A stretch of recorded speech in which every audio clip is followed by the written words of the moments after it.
selamat membaca, salam kenal, saya Radoli Kali. Pada video kali ini, saya akan membahas sebuah buku yang berjudul Be Great Factor karya Rudy Langitan.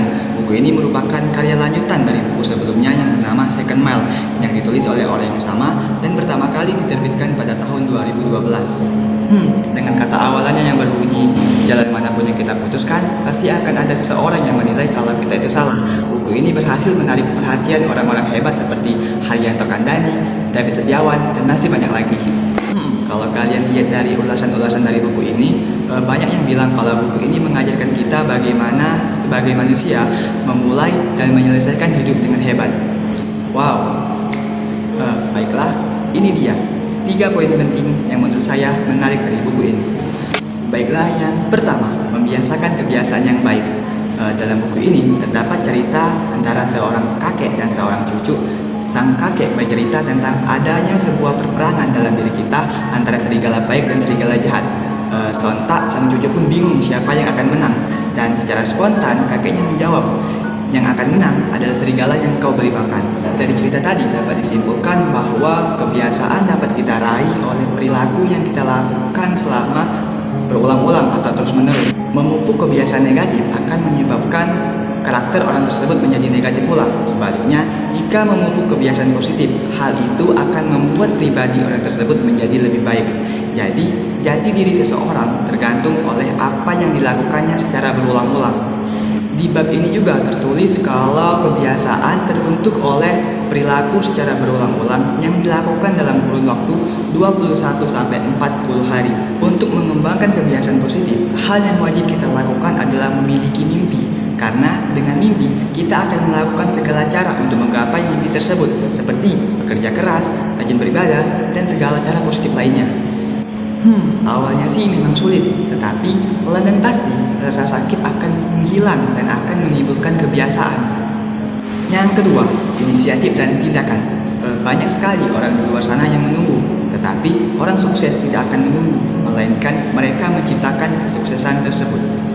Di dalam bab ini terdapat alasan kenapa banyak orang seringkali menyia-nyiakan waktunya. Yang pertama, keinginan mereka yang kurang jelas. Di dunia ini tidak sedikit orang menganggap kalau kesehatan itu tidak penting. Maka dampak yang mereka peroleh yakni mereka akan malas untuk melakukan olahraga dan mengatur pola makan mereka. Yang kedua, perannya tidak jelas. Pada subbab ini dijelaskan kalau manusia itu seringkali melakukan tindakan yang tidak sesuai dengan tugas dan tanggung jawab mereka, atau sering disebut melakukan sesuatu yang tidak penting. Yang ketiga atau yang terakhir yakni mereka tidak memiliki rencana kerja atau schedule. Dampak yang kita peroleh jika kita tidak memiliki rencana kerja yakni kita akan melakukan segala sesuatu atau tindakan secara tidak teratur. Oleh karena itu, perlu bagi kita untuk membedakan yang mana kepentingan dan mana darurat, sehingga kita bisa bijaksana dalam mengatur waktu kita. Dan ingatlah, cara kita menginvestasikan waktu menentukan seberapa bahagia dan kenyamanan dari diri kita.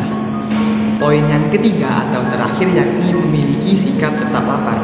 Di buku ini dikatakan bahwa kunci keberhasilan adalah memiliki sikap tetap lapar. Mengapa? Karena dengan sikap lapar, kita akan memiliki keinginan yang terus bertumbuh untuk melakukan yang terbaik. Rasa lapar merupakan kunci dari life transformation, di mana rasa lapar akan menciptakan hasrat atau motivasi yang kuat bagi manusia untuk mencapai kesuksesan. Jadi, dengan terus meningkatkan kualitas dan kapasitas, kita akan menjadi orang sukses. Teruslah berlatih dan belajar untuk mencapai keahlian di level yang tertinggi. Baiklah, mungkin itu saja 3 poin penting yang paling menarik dari buku Be Great Factor.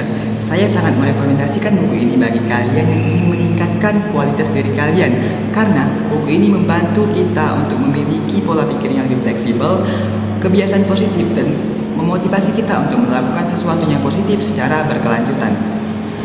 Hakikatnya, membaca buku tidak akan pernah menjadi hobi dari diri kita, tetapi ia adalah kewajiban yang perlu digalas dalam kehidupan.